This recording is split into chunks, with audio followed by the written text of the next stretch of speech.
Here's how to restore your OS 10 switch to the factory defaults. Please note that after the switch is reset, you will not be able to log in remotely via SSH or Telnet. Perform these steps over a console connection. You may want to save the current configuration for reference or to restore later.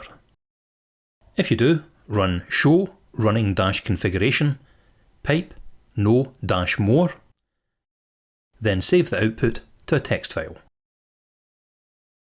Run system bash to enter the Linux shell.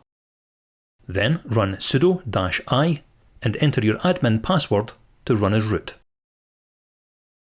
Confirm the startup.xml file is present at the expected location. You'll see the total size of the directory, and the file size and name. Then do the same for the Redis database file dump.rdb. Remove startup.xml, then dump.rdb. Check the file locations again to confirm they've been deleted.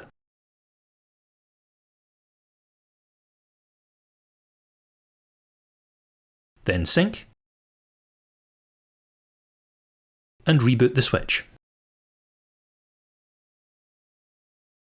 After rebooting, you can see the hostname has been changed back to the default OS 10. Thanks for watching.